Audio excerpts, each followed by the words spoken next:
ഈശോയിലെ സ്നേഹം നിറഞ്ഞവർ, ഇന്നത്തെ സുവിശേഷത്തിൽ നമ്മൾ വായിച്ചായിട്ട് വിശുദ്ധ യോഹന്നാൻ അറിയിച്ച സുവിശേഷത്തിന്റെ ആദ്യത്തെ 5 വചനങ്ങളാണ്. ഇവിടെ യോഹന്നാൻ കൃത്യമായിട്ട് പറഞ്ഞു വെക്കുകയാണ്, ആദിയിൽ വചനം ഉണ്ടായിരുന്നു, വചനം ദൈവത്തോടു കൂടിയായിരുന്നു, വചനം ദൈവമായിരുന്നു എന്ന് പറയുകയാണ്.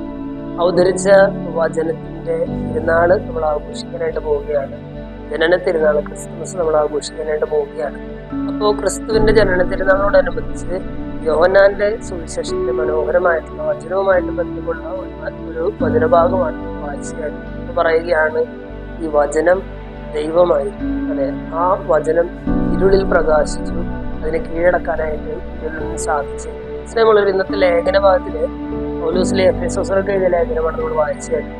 അവിടെ പൗലോസിലെ പറയുന്ന മനോഹരമായിട്ടുള്ള ഒരു വചനം പൗലോസിലെ അവരോട് പറയുകയാണ്, അല്ലെങ്കിൽ അഭ്യർത്ഥിക്കുകയാണ്, ഞാൻ വാ തുറക്കുമ്പോൾ എനിക്ക് വചനം ലഭിക്കാനും സുവിശേഷത്തിന്റെ രഹസ്യം ധൈര്യപൂർവ്വം പ്രസംഗിക്കാനും എനിക്ക് വേണ്ടി പ്രാർത്ഥിക്കും. ചുരുക്കത്തിൽ ഇത് 2 വചനഭാഗങ്ങൾ കൂടി ചേർത്ത് വെക്കുമ്പോൾ നമുക്ക് ലഭിക്കുന്ന ഒരു കാര്യം, വചനമാകുന്ന ദൈവത്തെ, ആ ദൈവത്തെ മറ്റുള്ളവരിലേക്ക് എത്തിക്കാനായിട്ട് ഉണ്ടാകുന്നതെല്ലാം ചെയ്യും. ഒരുപക്ഷെ നമുക്ക് പ്രസംഗിക്കാനായിട്ട് സാധിക്കില്ലെങ്കിൽ നമ്മൾ എന്ത് ചെയ്യണം?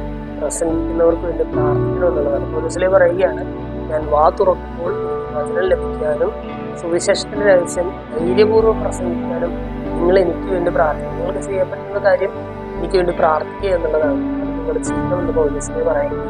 നമ്മളൊരെ വചനമായ ദൈവത്തിന്റെ ജനന തിരുനാളായിട്ട് വരുമ്പോൾ ഈ ദൈവവചനത്തെ മുഴുവൻ ലോകത്തിലേക്ക് എത്തിക്കാനുള്ള ഒരു കടമ നമുക്ക് മറക്കാതിരിക്കും.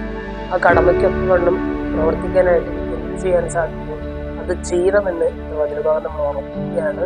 ഏറ്റവും ചുരുങ്ങിയത് സുവിശേഷ പ്രവർത്തകർക്ക് വേണ്ടിയിട്ട് പൗലോസ് പറയുന്ന പോലെ അവരെല്ലാം തുറക്കുള്ളവർക്ക് വചനം ലഭിക്കാനായിട്ട് പ്രാർത്ഥിക്കുകയെങ്കിലും വേണം.